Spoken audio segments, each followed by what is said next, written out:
Before we begin, commissioners, please put away cell phones. If you have personal business during the meeting, please move for a recess.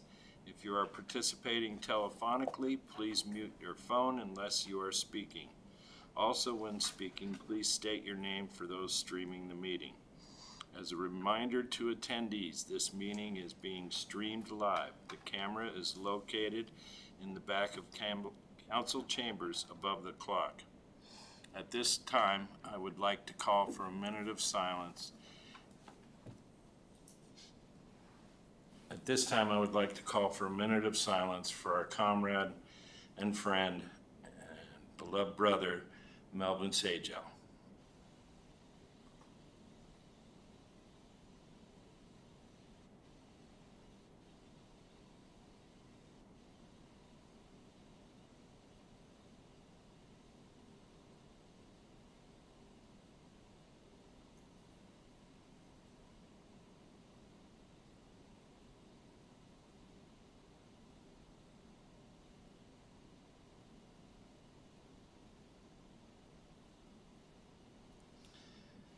Thank you. Melvin will be sorely missed. Clerk, will you please call the roll? Thank you, Commissioner Seals. Commissioner Brown? Here. Commissioner Seals? Here. Commissioner Stafford? Here. Commissioner Seals, you do have a quorum with Commissioner Brown, Seals, and Stafford present, and we now have seats C and D vacant. Thank you. Please stand for the Pledge of Allegiance. Commissioner Stafford, would you please lead us in the Pledge of Allegiance? Pledge allegiance to the flag of the United States of America and to the republic for which it stands, one nation, under God, indivisible, with liberty and justice for all. Thank you. The first item of business is the approval of the agenda. Before changes are discussed, are there conflicts of interest to declare? The commission would like to discuss anything under the consent agenda, such as the minutes. They need to be removed from the consent agenda and placed under new business at this time. Are there changes to the agenda? Hearing no changes to the agenda will stand as presented unless objection is raised. Next on the agenda are reports. City Deputy Administrator. Thank you, Commissioner Seals. No report tonight other than you'll have a copy of Ordinance 2423 in front of you that came back from the council last night. So we wanted to make sure that you know this is coming back to Planning Commission from the council. We apologize, but we tried to turn it around in one day, not delay it. That would be 2425. Yes. Yes. Thank you for the correction. Thank you. City Attorney, do we have a report? Thank you, Commissioner. No report tonight. The next item on the agenda is the public hearing. We don't have any items scheduled for public hearing tonight, so we move on to persons to be heard. We are now at persons to be heard, a time for members of the public to share their views with the Planning Commission. This is not a question and answer period or a time for dialogue. Speakers may be referred to administration, or issues raised may be taken under advisement by the commission or administration. Anyone wishing to step forward may do so at this time. With no one wishing to speak, the next item of business is the consent agenda. Madam Clerk, will you please read the items for approval under the consent agenda into the record? Thank you, Commissioner Seals. Tonight, under the consent agenda, we have the regular meeting minutes from August 13th of 2024. Is there a motion to approve the consent agenda as read? Commissioner Stafford, I move that we could approve the consent agenda as read. Commissioner Brown, second. It has been moved by Commissioner Stafford and seconded by Commissioner Brown to approve the consent agenda as read. Is there an objection? Hearing none, the motion is approved. Next on the agenda is new business. Will the clerk please read the agenda item under new business? Thank you, Commissioner Seals. Tonight, we have the rezone of 24-02, which is resolution serial number 24-05. The applicant is Cook Inlet Housing Authority. The request is Cook Inlet Housing Authority is requesting to amend planned unit parcel 05-01, removing two undeveloped parcels, Lot 1, Block 1, and Lot 1, Block 2, Yenlo Square subdivision, totaling approximately 4.46 acres and zoned commercial in the downtown overlay district. The lot area is, I think that's a repeat, apologize for that. And the location is generally north of East Swanson Avenue, south of East Bogard Road at the North Yenlo Street intersection in Wasilla, Alaska. The existing zoning is planned unit development, commercial C, downtown overlay. Pardon me. Deputy Administrator Nygaard, would you please provide a report? Thank you, Commissioner Seals. Summary facts found by the staff and prepared by the Planning Department is confirmation the applicant is Cook Inlet Housing Authority. They are the owner. Cook Inlet Housing Authority is the owner of the property. As stated earlier, this is an amendment to a planned unit development, PUD number 0501, to revise the boundary and remove two undeveloped parcels from the PUD. That would be Lot 1, Block 2, Lot 1, Block 2, Yenlo Square subdivision. This is located west and east side of North Yenlo Street, just north of East Swanson Avenue. The parcel size is 4.46 acres. Existing zoning is commercial on the downtown overlay district. The existing use is undeveloped. The future land use is general commercial business. The surrounding uses are north is a commercial zoning with a church. South is commercial zoning with mixed use residential and commercial. East is commercial zoning with a middle school, and west is commercial zoning with the U.S. Postal Service. Staff recommendation is to approve this rezone application based on the findings and the compliance with the applicable criteria that was established in section 16.16.070, 16.20.030, and 16.20.040 of the Wasilla Municipal Code. Thank you. Thank you. Would the applicant like to speak on the rezone of 24-02? If so, please write your name on the sign-up sheet. You will have 5 minutes to speak.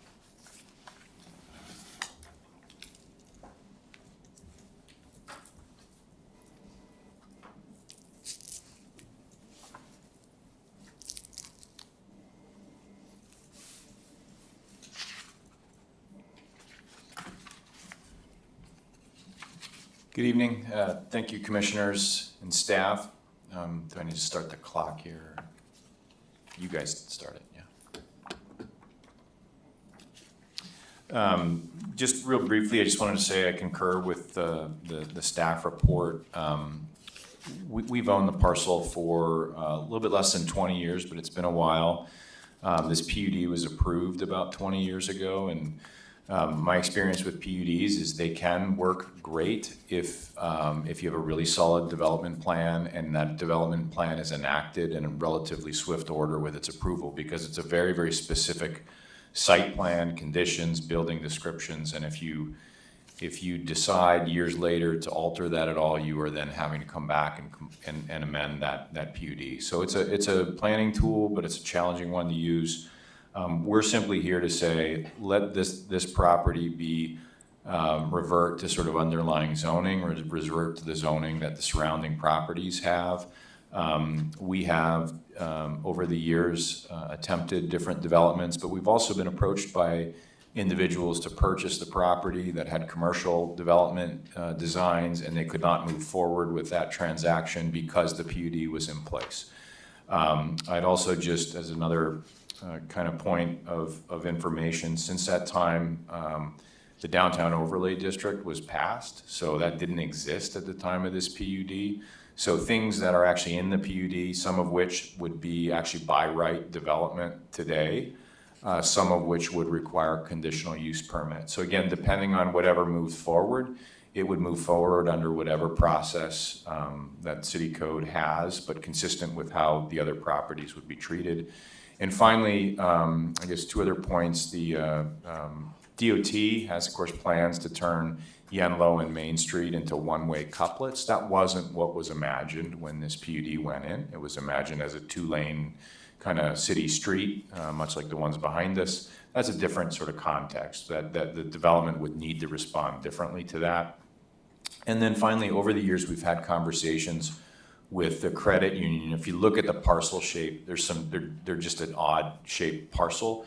And we've had some conversations of, hey, is there some land that we could swap that would make this, our lot more developable and maybe help their lot for longer term? You can't do that unless the lots are zoned identically. Otherwise, we'd be creating split zone lots. So I guess in sum, going back to the downtown overlay just allows for a variety of things to be pursued, whereas right now we're really in a bind and not able to pursue and move a development forward. Thank you. I'll take any questions.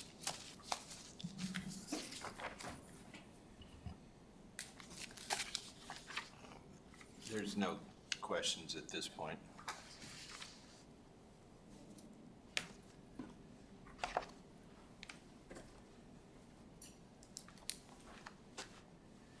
The public comments portion of the public hearing is now open.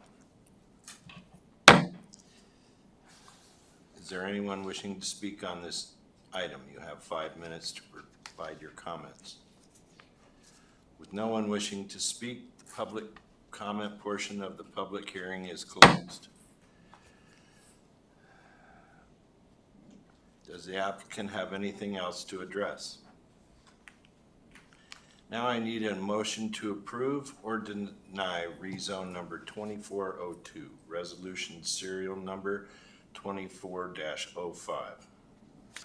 Mr. Chair, Councilman Brown, I move a resolution of the Wasilla Planning Commission recommending to the Wasilla City Council approval of a zoning request to amend Plan Unit Development PUD number 501, removing two undeveloped parcels, Lot 1, Block 1, and Lot 1, Block 2, Yellow Square subdivision, totaling approximately 4.46 acres in Zone Commercial C, Downtown Overlay District.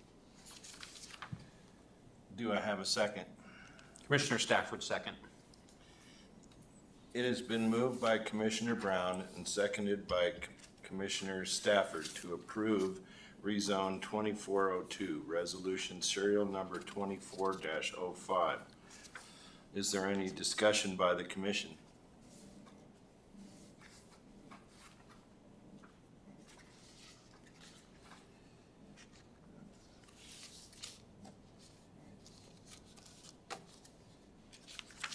It is. Would the clerk please call a roll call vote?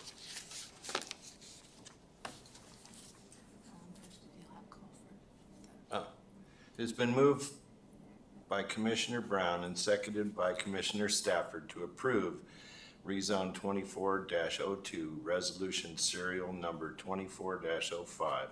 Would the clerk please call the roll? Commissioner Brown? Yes. Commissioner Seals? Yes.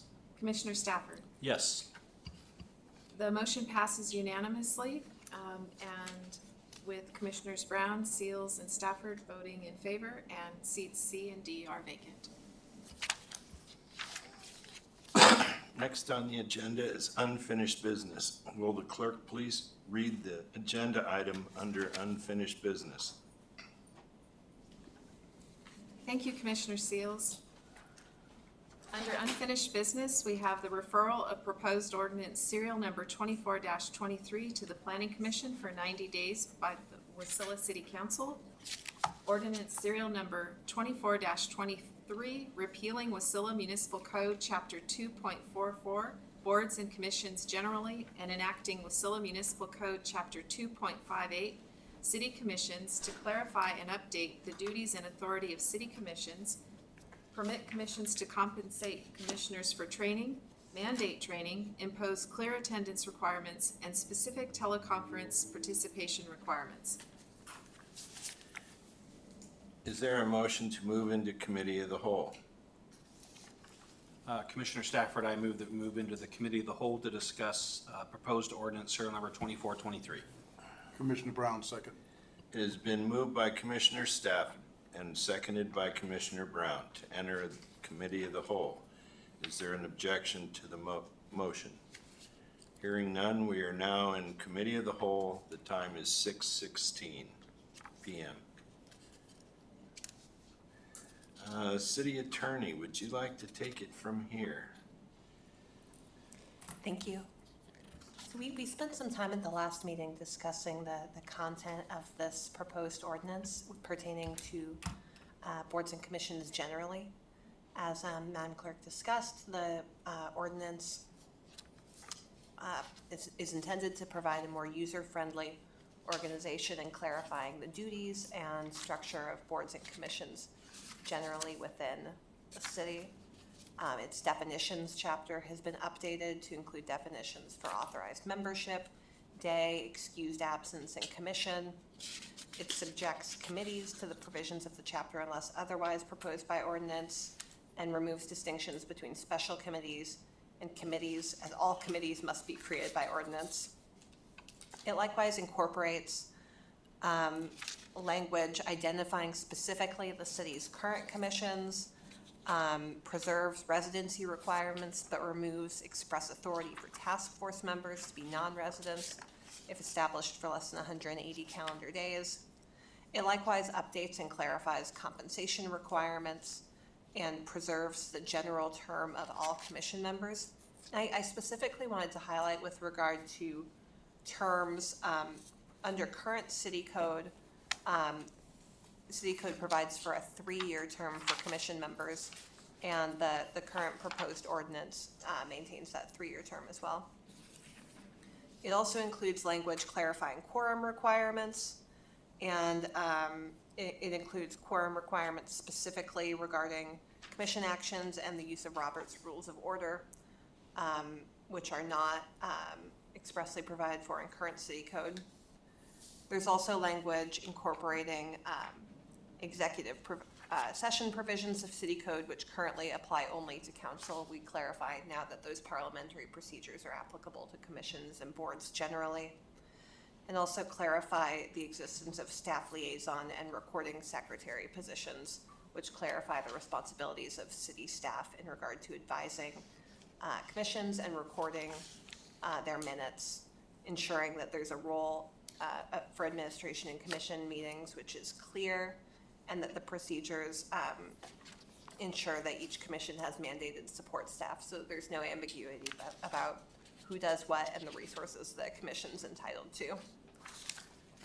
There's also a provision imposing teleconferencing, giving commission members the flexibility to appear by phone. This is something that the commission already does regularly, but what this proposed ordinance does is add that in specifically. With that, I would welcome any comments from the commission, as well as thoughts about how to proceed with regard to this proposed ordinance. And I wanted to tell the commissioners, so what I've done for you is I've printed out a copy. It's what the code currently looks like. So it's on this chapter 2.44, boards and commissions generally.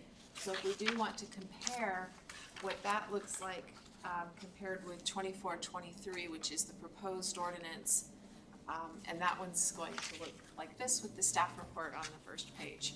So if that's of any use, we have it ready. Thank you, Commissioner Seals. Thank you.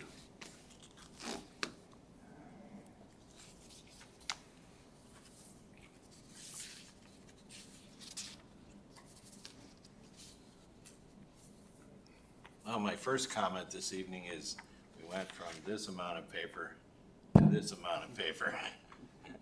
And I'm trying to figure out how that streamlines city processes.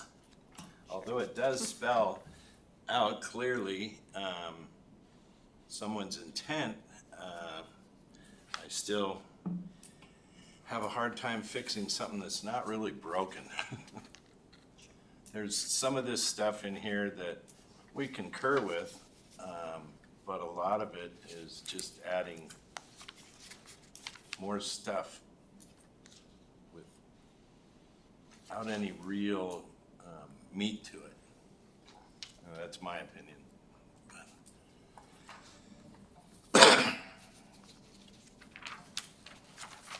So do we want to go over this line by line, or?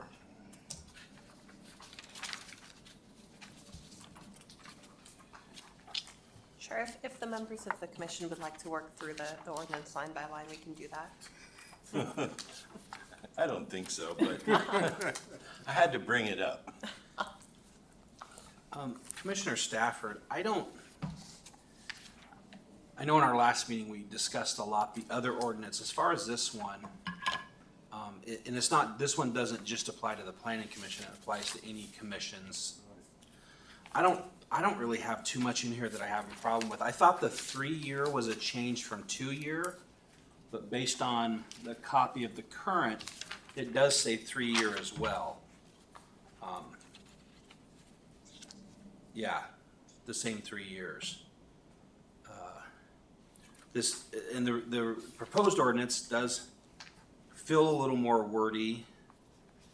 And we like simple is better, but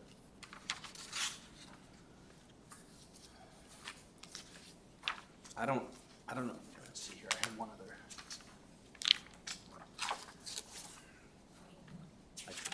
Yeah, I'll just, my point of position on this one, the 24-23,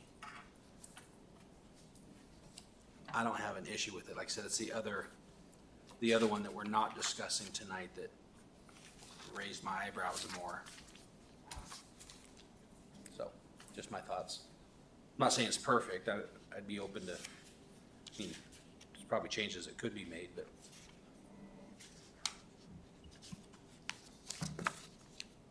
And it may be helpful just to point out that, council in referring this ordinance to the planning commission, I think was hoping to hear any concerns that the commission might have in its role as an advisory body, specifically pertaining to the planning subject matter related work. I mean, this is primarily an ordinance that doesn't really touch and concern that aspect of the commission's work. It's more, city council as an entity that's empowered to act in a legislative role and, pass law pertaining to the city's organization and the way it does its business, rather than attempting to legislate pertaining to the work of the planning commission specifically.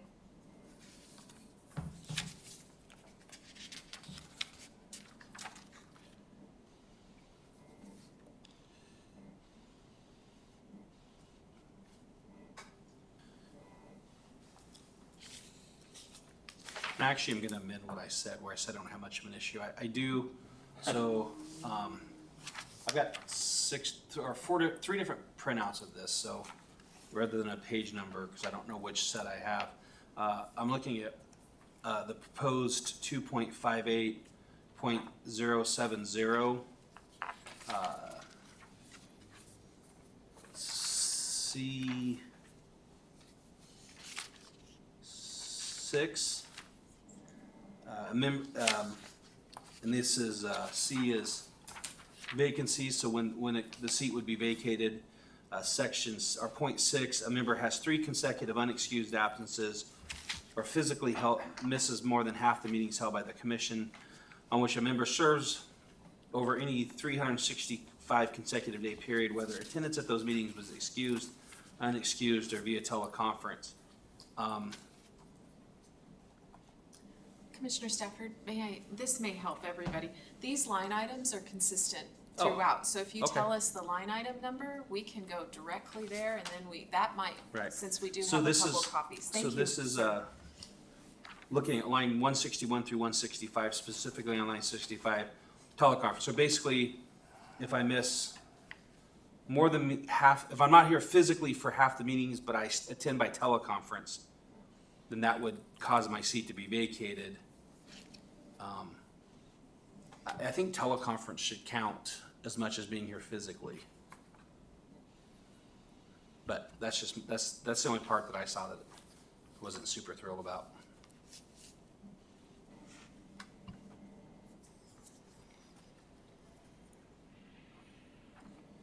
Commissioner Seals, I would say that that needs to be toned down, and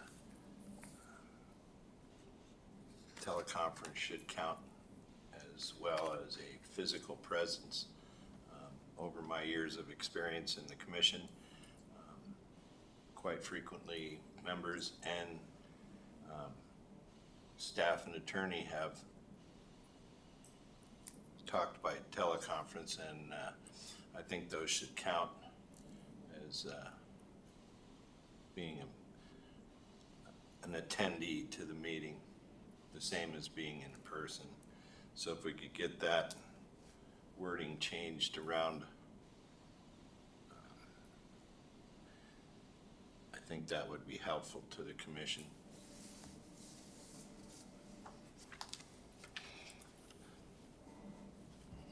On that subject, Commissioner Brown, and I would ask the council to look back a couple of years ago when we had COVID. A lot of meetings were missed by council and commissioners because of that, and this doesn't give any exception. It says excused or unexcused. So you lock yourself into a tight box there, and you could find out where most of the council members and the commissioner members would all of a sudden be disqualified, and both bodies would be empty. Yeah, I think the COVID example is helpful. I mean, that was a unique circumstance, which we hope never happens again, but if it does, I think it would be beneficial to have flexibility. Yeah. If all commissioners agree with that point, we could work to draft an ordinance recommending that language be modified to increase the flexibility available to commission members to participate telephonically. Yeah. I would suggest that if the chair of the committee decides that you were unexcused 3 consecutive meetings, that's one of the chair's responsibilities, keeping order of a meeting, and so he should be able to say whether I was excused or not if I'm not excused 3 consecutive meetings. I don't know why you would boot somebody if I was excused and I had an emergency and you excused me 3 months. So I think unexcused and teleconference should be stricken from that and just use unexcused. Commissioner Stafford, kind of in support of that, there is other language in here that clarifies if you're telephoning in and like the connection's poor, then that would not count as attendance. So I feel like we're already kind of addressing the issue of poor connections, and the city's upgraded their equipment recently. So listening on YouTube to council meetings, the call-in participants are much more easier to understand. And so I could see maybe back before when, it was always kind of a guess if the teleconference was going to be understandable or not. But since we beefed up that rule, I think that can go, that's especially at a time when we're struggling to keep a full planning commission anyway. I don't think we want to find reasons to not let people participate. Amen. I agree.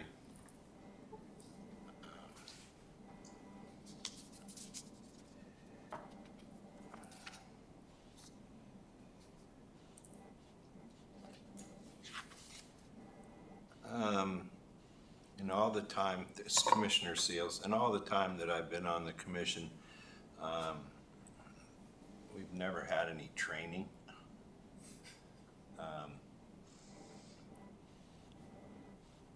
I can see where training could possibly help the commission, but it adds a lot more scope to the staff liaison.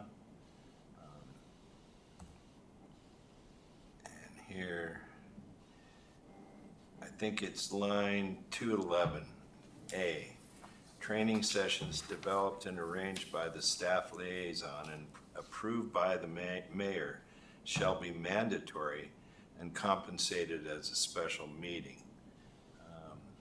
we're working our way through that price of that special meeting still, so, a mandatory training session.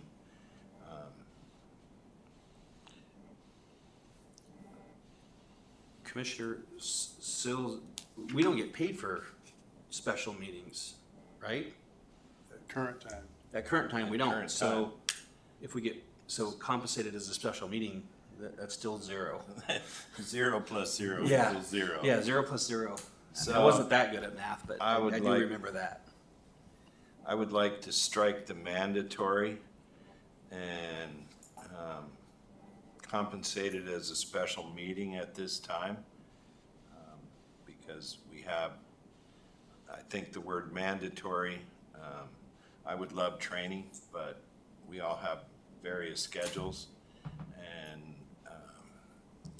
I think if a training session is organized ahead of time, it's something that we could take care of at a regular meeting possibly. I don't know if we need hours and hours of training, but like Zoe had gone over the changes in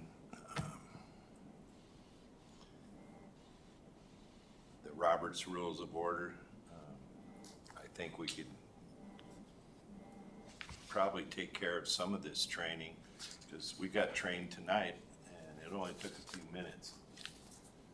So I don't understand his mandatory and compensated as a special meeting, because we don't get paid for those.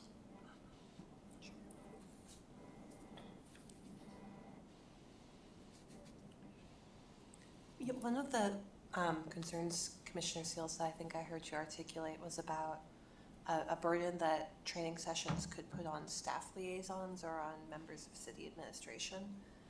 I mean, we have had conversations with, the planning clerk and with other members of administration about what that training might look like. We regularly offer training to boards and commissions about parliamentary procedure and about, various provisions of city codes. And the feedback that we receive generally is that those trainings are useful and beneficial. As far as having them structured during a regular meeting or during a special meeting, the practicality of that could be something that would vary from board to board or commission to commission. The feedback that I'm hearing from the commissioners perhaps is that the workload and the length of meetings is such that could generally be accommodated during a regular meeting, and a special meeting, particularly if not compensated, wouldn't be necessary or desired. Is that, am I understanding the commission? I think that's my intent. So I think we can all agree on that Yes, sir. for the time being, Yeah. until we figure out the compensation part, and we can always revisit this if necessary.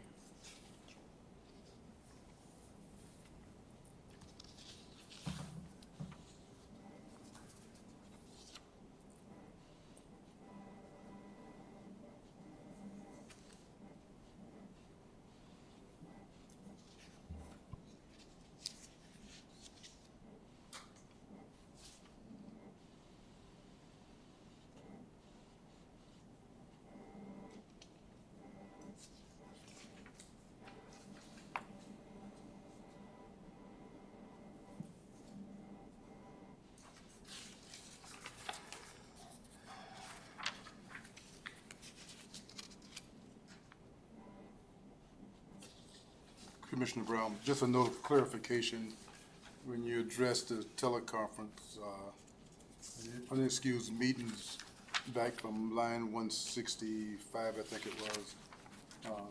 Also 220 through 237 goes deeply into teleconference, so I think if we make changes to 165, we need to look at that also, so there's not a conflict.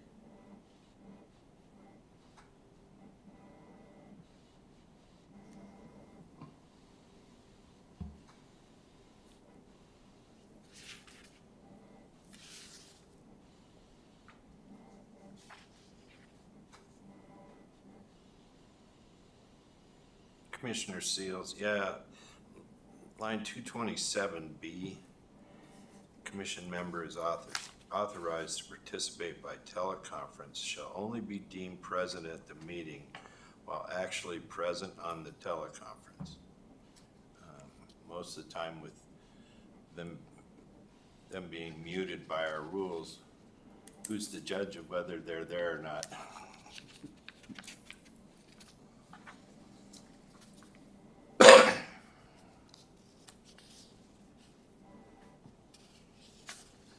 Let's see, where am I?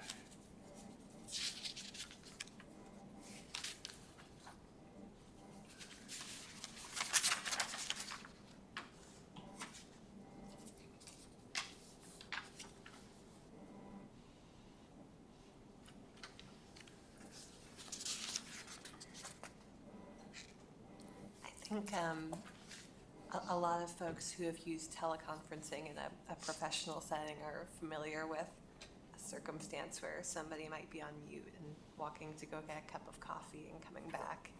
And I think that underscores some of the tension between participating in a meeting telephonically, versus being present in person. Certainly it's straightforward to identify who's present telephonically through a roll call, but as far as determining whether that person is actually participating in the way that most people understand that word, I mean, that's something else entirely.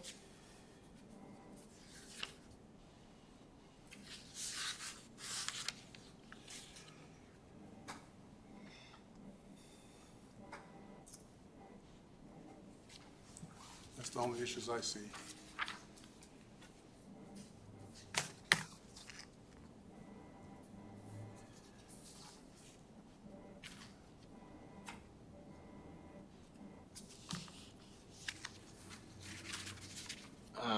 I'd like to, this is Commissioner Seals, I'd like to ask the city attorney, as far as, in all the time I've been on the commission, we've never gone into executive session.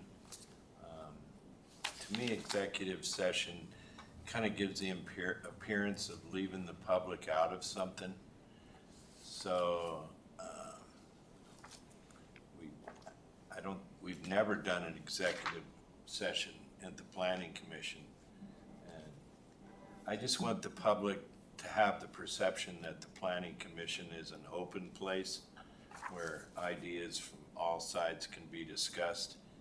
And so I suppose the language could be left in there because of the new Robert's Rules of Order that the city is bringing through all the commissions and council. It's just, I've always had a problem with executive session because it just seems to leave the public out. Commissioner Brown, I think it needs to stay in there because, and one of them I could see is if the commissioner is debating on removing me from the board, some personal issues could come up that should not be discussed in front of the public. No, thank you. I understand that. So I just was questioning it because it always seems to me that it leaves the public out, but then there's, like Commissioner Brown has pointed out, there could be items that the public does not need to know. So at this point, I just wanted a clarification. Sure. So to clarify, executive sessions are regulated under Alaska's Open Meeting Act, which includes a laundry list of topics that boards and commissions and other public bodies can talk about outside of the public eye following a specific motion which identifies the topic that's going to be discussed in executive session. Some of those, in addition to what Commissioner Brown mentioned, topics that might be embarrassing to a public employee or pertain to personnel matters are appropriate for discussion in executive session. Others would be a matter that could be harmful if released to the public, such as a discussion that'll come up sometimes is trade secrets in the context of a public contract, or a potential risk for litigation that requires candid discussion with counsel. None of these things come up very frequently in the topic or in the context of the planning commission, but certainly we want the commission to have the flexibility to have those discussions candidly amongst itself and with the assistance of council and administration if the need does arise. Thank you. I would call that a training session, and I don't think it took more than a few minutes. I just was not familiar with the process, so, in my experience on the commission, so thank you for the training, and I think we should leave that in for the best interests of all. With that, Chair permission, I move we come out of Committee of the Whole. Stafford, second.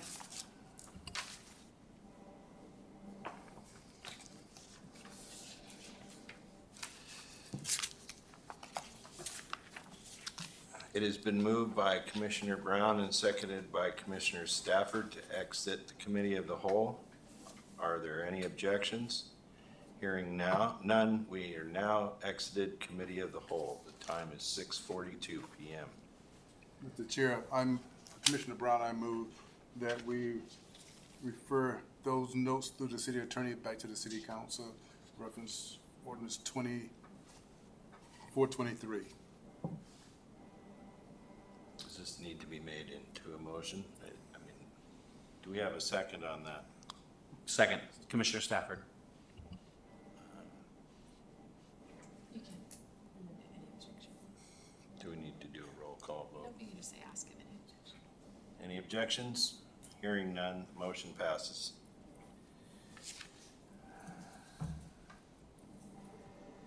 So as I understand the commission's direction, it sounds like we're being directed to prepare a memorandum similar to the one that we prepared with regard to ordinance 2425, conveying the commission's thoughts to the council. Is that correct? That is correct. Yeah. Sure. We'll do that. We get to go home now? Pretty soon. That Title 16. Yeah. I thought I could shoot past that. No, sorry.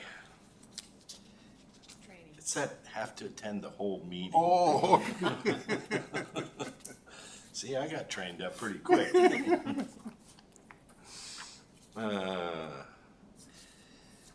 We are now communications. Are there any comments on the? Title 16.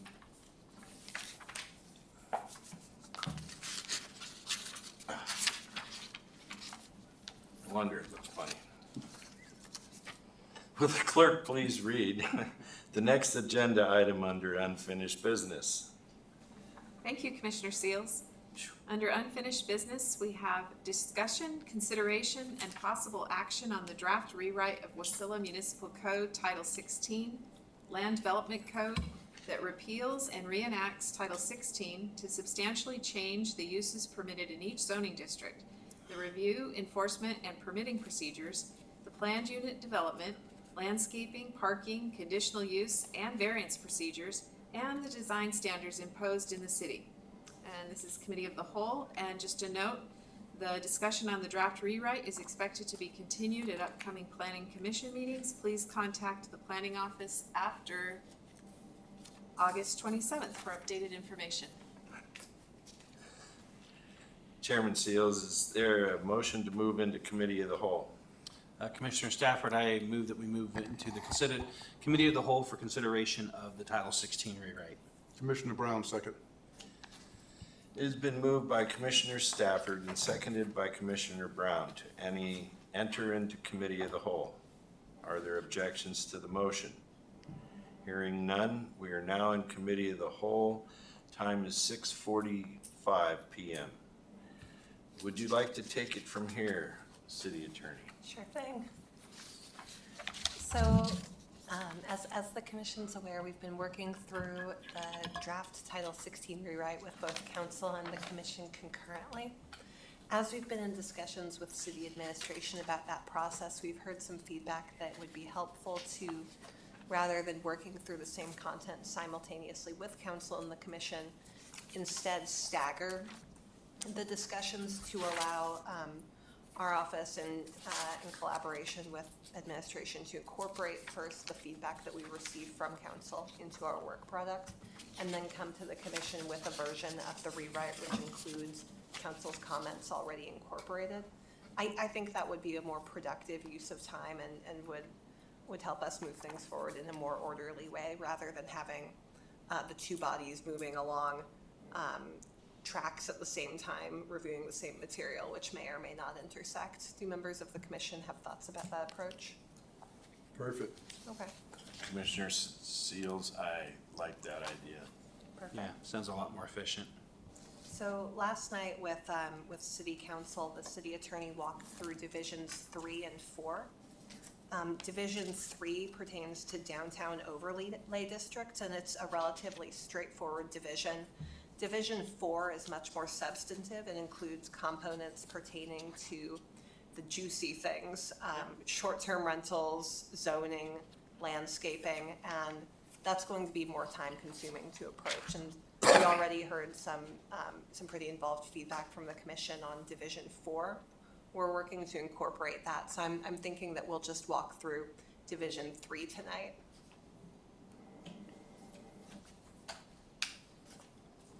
If I can figure out how to use, I think it's.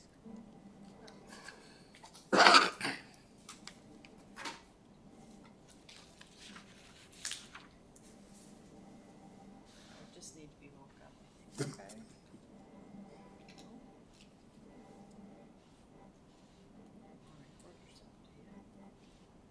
I think this counts as a training session. We've had 2 tonight. That means we're good for a couple months. Yeah. You get compensated for that? Yeah. It's during a regular meeting. Do you want me to try? It might be a distance issue. Too many moving parts. No, it was given her problems last night too. Oh, it did work for her last night. Yeah, it did. Okay, so first we have it on. Hey there, it kind of made a little buzzy sound. The battery weak. Maybe. Oh, no, light works. I'll try closer. Okay. And if necessary, I can move this over to you. Move it, I can just click the next, if that's okay with you. Yeah, let's do that. Okay. So we can go ahead and move on.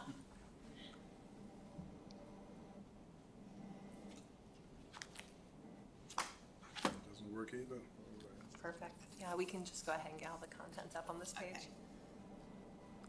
So like I said, Division 3, which we're going to walk through tonight, is pretty straightforward. It pertains to overlay districts. Currently, the city's only overlay district is the downtown overlay district.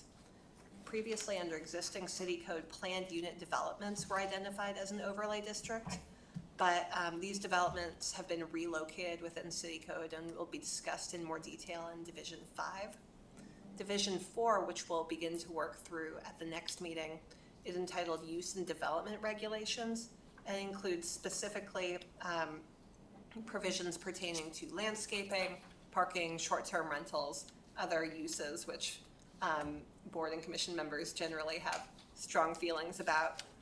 And we'll be deferring discussion pertaining to Chapter 1670, Waste, Sewage, and Drainage Systems, for discussion.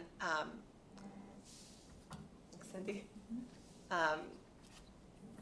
Because at the last committee of the whole discussion that occurred at council, there was a proposal made that changes to that section be discussed at the same time as changes to Title 13 of Wasilla Municipal Code, which pertains to those same types of subject matter.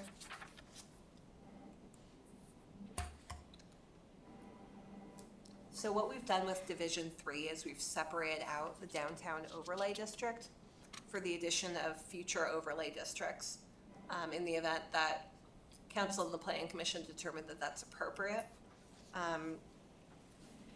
as well as to ensure that the downtown overlay district, which is comprehensive and thorough, remains separate from the rest of development code. As currently drafted, it's a little bit confusing whether the downtown overlay district regulations pertain to other overlay districts or planned unit developments, and so we just wanted to make it very clear that that's separate. It also makes it candidly easier for council to repeal the downtown overlay district division if it determines that it's appropriate to do so following review of the city's comprehensive plan, as well as during phase 2 of the Title 16 rewrite. The changes to the downtown overlay district were honestly pretty minimal because those are mainly going to be policy-driven changes mandated by any recommendations that are made in the city's comprehensive plan, which are primarily policy questions which council and the commission should discuss during that phase 2.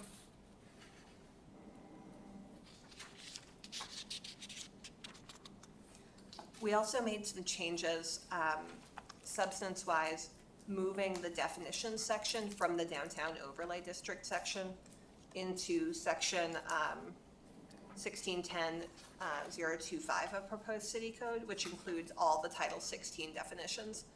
And that's so you're not having to move between different sections to figure out what words mean. They're all in the same place. We also removed some words which were defined in the downtown overlay district section, which were not actually used, because that creates confusion. If somebody reads a term in a definition section, that's the only place it appears. They might wonder what they're missing. We also updated public hearing and permitting procedures to specifically remove any inconsistencies with the permitting and hearing procedures that apply elsewhere in the code. We want the same rules to the extent possible to govern as many things within the city's planning and land use code as possible. We don't want there to be one procedure applicable to one type of public hearing and a different procedure to be applicable to a different type of public hearing. We want the public to basically understand how they can go about being heard and what a permitting process is going to look like. We also clarified that planned unit developments are no longer identified as an overlay district because in most city codes, these are things which are separate and distinct. A planned unit development is generally treated as a type of development which is conditionally permitted in certain districts. But an overlay district is another thing entirely. And so to that end, we've addressed planned unit developments in Division 5, which specifically deals with permitting and review. I promised I'd keep it short, and I hope I've done that. If any members of the commission have any feedback about Division 3, I'd welcome that, but those are all the comments that I have. Commissioner Seals, I have a question for the city attorney. With this couplet coming up and our comp plan not being finalized yet at this point, would it be entertained that we suspend the downtown overlay until after the couplet is finished, and probably another 30 to 60 days after construction is complete to that would give us the completion of the couplet, public testimony, how the couplet has affected businesses and citizens, and then at that point we can discuss whether we want to change the dimensions of the downtown overlay, change the meaning and concept of the downtown overlay, but as it stands right now, until all these pieces are figured out, it doesn't make any sense to have the downtown overlay. So maybe my thought would be to suspend it until after those conditions are met. Sure. And to clarify the intent in restructuring the city's overlay district and planned unit development portions of city code is to not substantively change the downtown overlay district or its boundaries.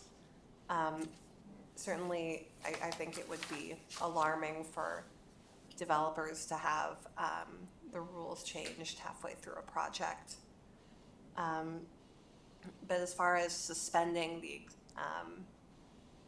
the downtown overlay district or the Title 16 code rewrite process, the changes that are suggested to the downtown overlay district are not substantive, and I don't think would impact that couplet project. Unless the deputy administrator has a different understanding of where the city is and the impact that these changes would have. So my understanding is the couplet project has been a conversation over 10 years, and it was the genesis of this overlay idea that has some pretty significant design standards. It's got some pretty subjective requirements for development, and the last time we did an inventory of just parking alone, less than 30% of the businesses were even in compliance. So it continues to be, in theory, a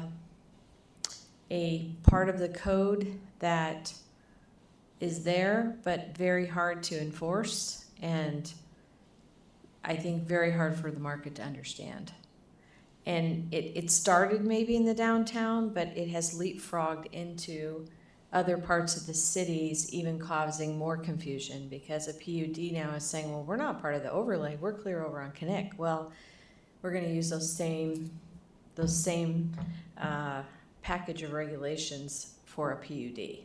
So I think it's maybe not just a project, it's the way that we presented an overlay and our interpretation of how overlays work. And so I agree with legal in pulling it out and making it not, it doesn't have the ability now to go into different parts of the city. It's isolated to just downtown. But to really understand, why do we have an overlay and what was the intent? This is what the comp plan will come in, because it will look at that zone and it will say, what is the 10-year future requirements? And puts some more meat and potatoes, is what we've been saying. Put some more meat and potatoes to it. Thank you.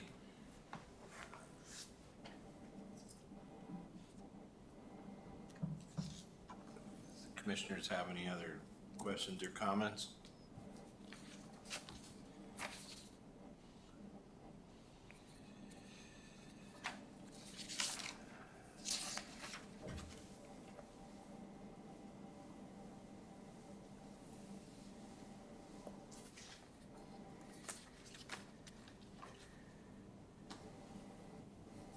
Commissioner, if I could add one more thing. Although she kept it very short, I think one of the really important components of Division 3 is putting all of our definitions together in one place, because a tattoo business in the downtown overlay has a different definition than a tattoo business in another part of the city. And so it really lent itself to mom and dad. We'll use whatever definition works for us. So they've all been, and they've been updated. So some of the uses we had, we've never even permitted that way, and others are new. So I really appreciate you guys putting, we do not look at how to regulate a horse now in 4 different places. So thank you.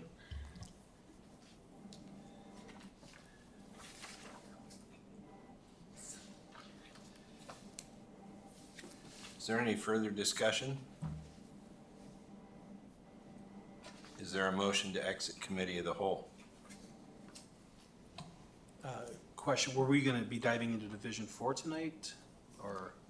No, I heard from the commission earlier that it believed it would be a better use of time to, at the next regular meeting, have a discussion regarding Division 4 that Okay. had been prepared with the benefit of the feedback that we'd already heard from council. Okay.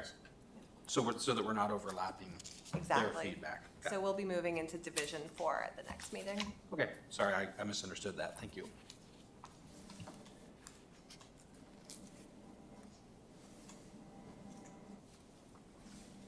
And just for the record, we did not plan to have a PUD rezone at the same time we're discussing. Although I do think that helpfully illustrated some of the reasons for the policy decisions and the restructuring. I have a question. So it's my understanding now with a rezone, this would have been the final, and this is this is, who am I, Clerk Wellman. I'm always saying Chair Seals. This Go is ahead. Clerk Wellman. So under this rezone now, the next step for it is it goes to the city council, and then it won't be on this next meeting because of the timing, but it'll be on the following one. But under the proposed, it would stop at this point, is that correct? And maybe we can look more into that on the rezone. Sure. So rezones are a traditionally legislative activity. So my understanding is that rezones would still require commission approval. Still require council? Yes. Okay. Thanks, Cindy. Would still require council Yeah, and I'll approval. look closer at that myself too. Something flagged my attention on that, and I'll look again. Thank you very much. Sure.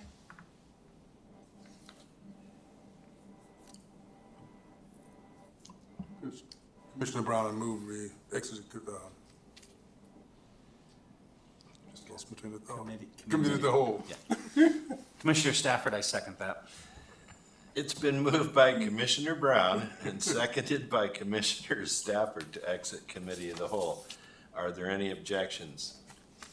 Hearing none, we have now exited committee of the whole. The time is 7:02 p.m. We now into communications. Are there any comments on the communication items as presented?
Chair Seals, I have no comments on communication items as presented.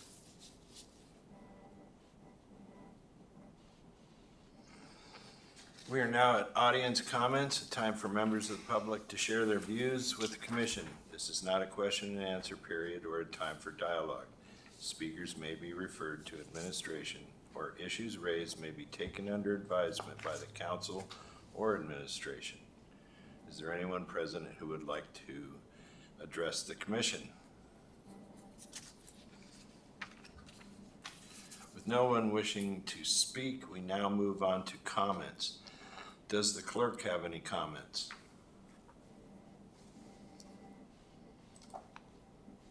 Thank you very much. Yes, I do. I just, real briefly here, just wanted to mention that we might need to talk about the next meeting, because we with the different size of body, was this one that you were going to be absent, Commissioner?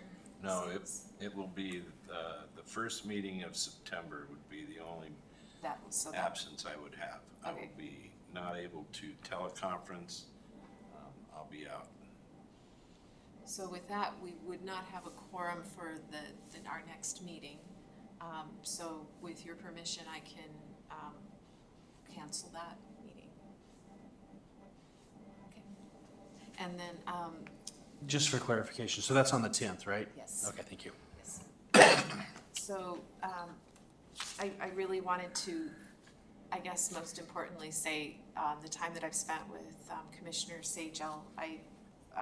So if anybody in this family is listening or ever listens to this, I really appreciated the time that he gave to the city and his community. Like so many of you said before, it's really difficult to find sometimes people who are willing to do this. And not only that, he brought his whole self here, and he really made an impression on me. And I just thought I'd mention that. Thank you. Thank you. Deputy Administrator Nygaard, do you have any comments? Yeah, I also wanted to say that he'll be greatly missed. When you can laugh about Title 16, you can laugh about anything. And hopefully he's still laughing as we're going through this. The other thing is we've gotten really good feedback on our infrastructure tours.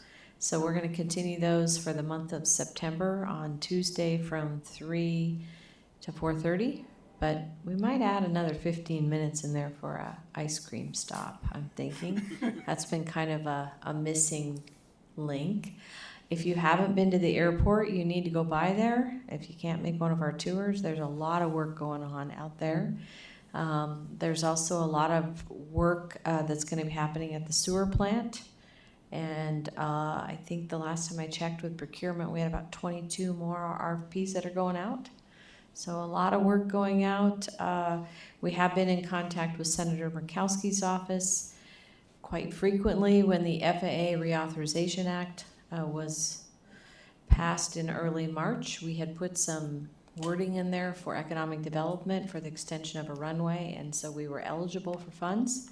So we were notified of a $3 million CBA, which will be coming through FAA, and another $1.9 million for our water expansion that's going to connect with Palmer. So thank you for your support. We are out there ensuring that not only our legislatures, but our residents, our employees, and our commissioners and our council member are on the ground knowing exactly all this infrastructure work we're doing, so you can see the efforts of your time that you're putting in is really, really benefiting the community. So thank you. Thank you. Does the city attorney have any comments? Thank you. I also wanted to express my condolences to Commissioner Stagel's family. He was a pleasure to know and a dedicated public servant. I'd also like to thank the members of the commission for their input tonight on Division 3. I look forward to our continued discussions about a Division 4, which includes the feedback that we've received from council on those topics. Thank you. Commissioner Brown, do you have any comments? Thanks everyone participation here. As far as the Sajel family, they in transition and different phases of travel. The family's in different parts of the country, so as soon as we get a good email or phone number so people could reach out to them, I will pass that on. Thank you. Commissioner Stafford, do you have any comments? Again, condolences to Melvin's family. I only interacted with him here at these meetings, but he was always a pleasure to have around and had a lot of great input. I think this commission has suffered a loss by losing his input. And so, and I also want to recommend the infrastructure tour. It was very, very informative, and I really appreciate that opportunity and look forward to maybe others in the future. That's all, sir. Chair Seals, Melvin was a good friend. He served his country. He served his community. He served this city.